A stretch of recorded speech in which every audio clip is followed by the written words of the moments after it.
Hi everyone, good day to all. And this is Teacher Ann muli nagbabalik para maghatid ng panibago na namang reaction video. At ito ay tungkol dito sa ating minamahal na si Melka at si J. Brad.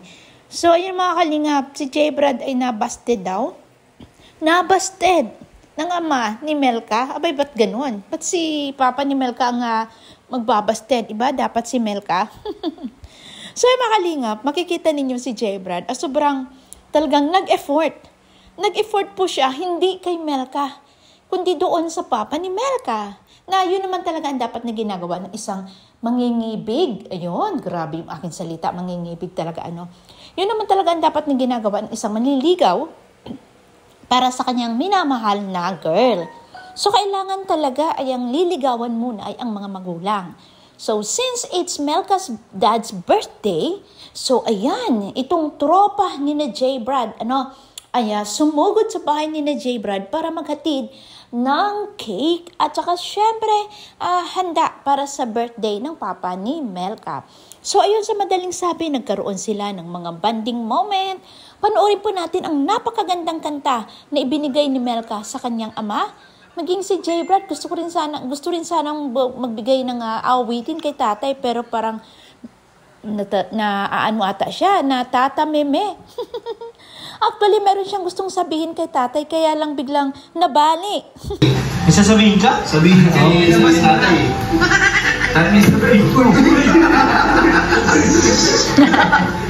Mukhang hindi ka ata pinapasabi, J. Brad, Mukhang nervyos kasi. Kalma.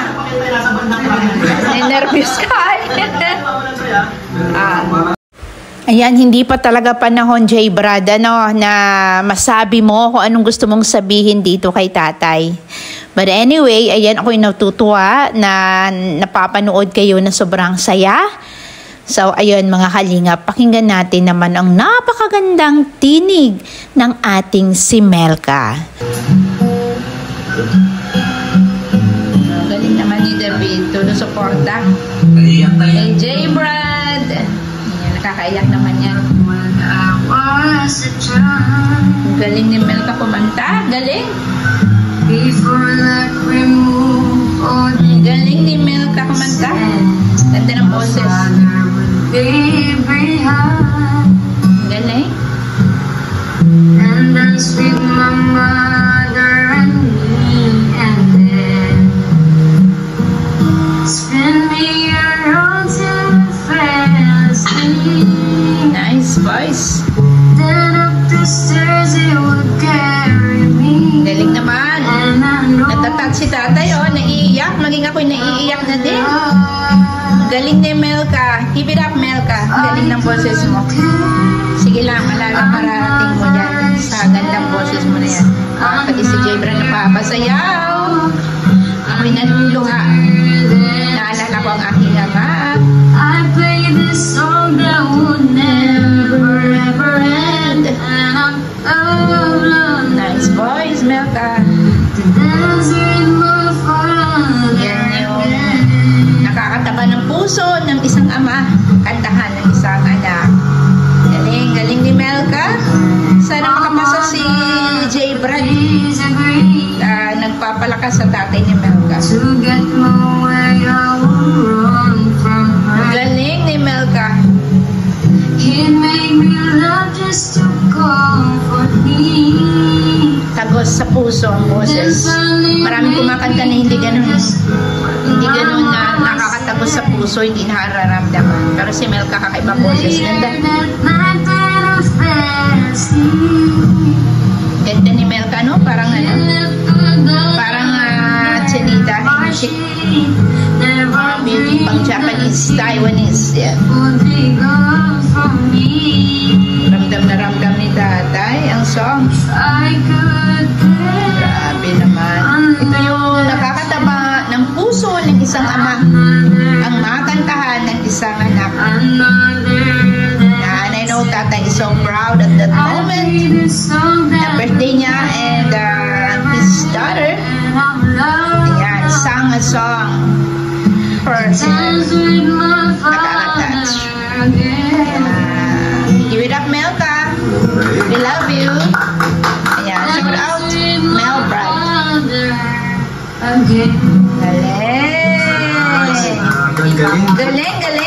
Galing. Sobrang natats ako doon Ay, kanday mo na agad. Kanta na, J. Brad, kanta na. Bagay sila ni Melkan, dalawa Ikaw, hindi ka naman, marinig ka naman. Magandang tao na. Kaya kayo na ba tayo? Parang tayo kinakabadwa ka tayo. Hindi. Ay, oo, tayo kinakabadwa ka tayo. Ikaw yung kinakabahan. Ikaw watang kinakabahan at parang... Ay, oo. Ano, sigurado na ba yan, J. Brad? Ayan po guys, itong kanta na ito, malaki tatay nagulungkot sa ako. Ay. Sige nga. Go, J. Brad, go. Ang title nito tayo, Chop Hot Dog! Jumbo hot dog. Sakaya kita.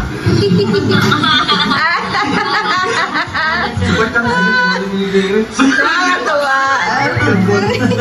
Chop Hot Dog. Jumbo hot dog. Oh, wow, grabe. Wala kayo kay tatay.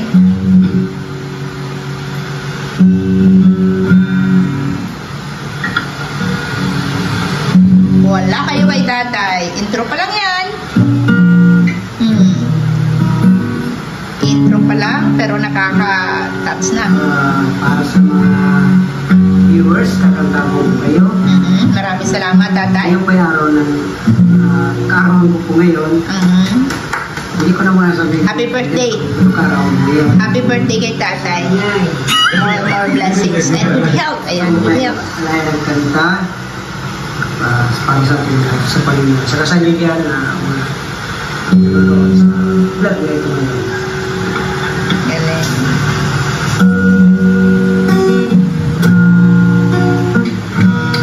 Ay, magaling. Wow. Napaka-talented talang mga blind, ano? Sadyang dumating Galing. ang tanging alam mo.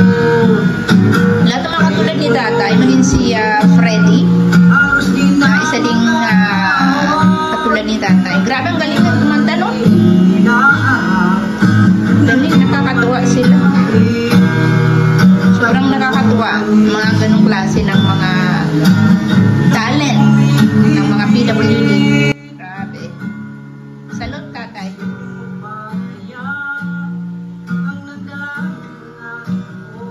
Galing. na ba siyang magbulipan? Yung siguro yung huwag muna itong ispilang na. Agong pag-busted, pero Challenge na. hindi ba hindi ko busted? Di busted, challenge lang. Hindi naman busted, challenge. Tama. Nakakatawa si Jay Brad. Masibak mo na ng kahoy pa. Nanay, ano yan? Nanay. Sa first time ata tayo ni J. Brad mamit kayo, ano? Pangalawa na?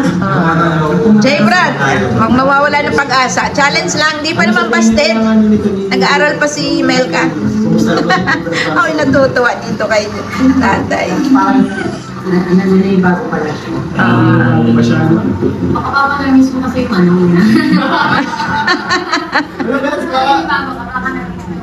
Ano yung una?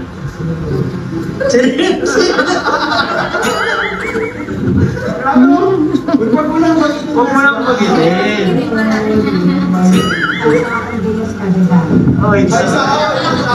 Nay, si nanay tinatapan ng mukha niya. Hindi makita ang ganda ay. Nahihiya. Camera shy siguro si nanay. Camera shy. Naliligaw ka ni Jay Brad ah. Ano na naman yan?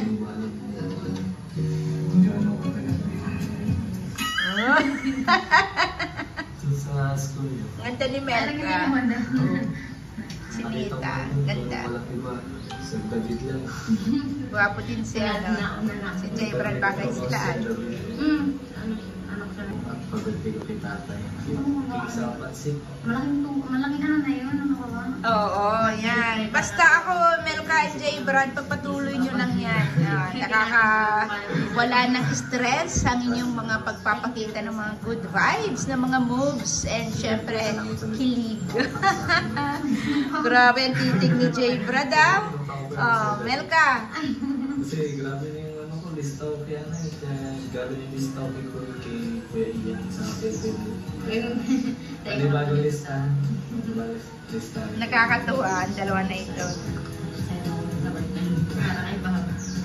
Kaya ano na yun, sabi mo yung tate. Kamusta naman yung pag-aaral? Uniform ka pa. Nakagaling ko ng school. Nakagaling ko ng school. Kasi sabi ko, uwi ako ako. Uwi ako para kahit pa paano. Makasama ko siya ng birthday. Kahit pa paano.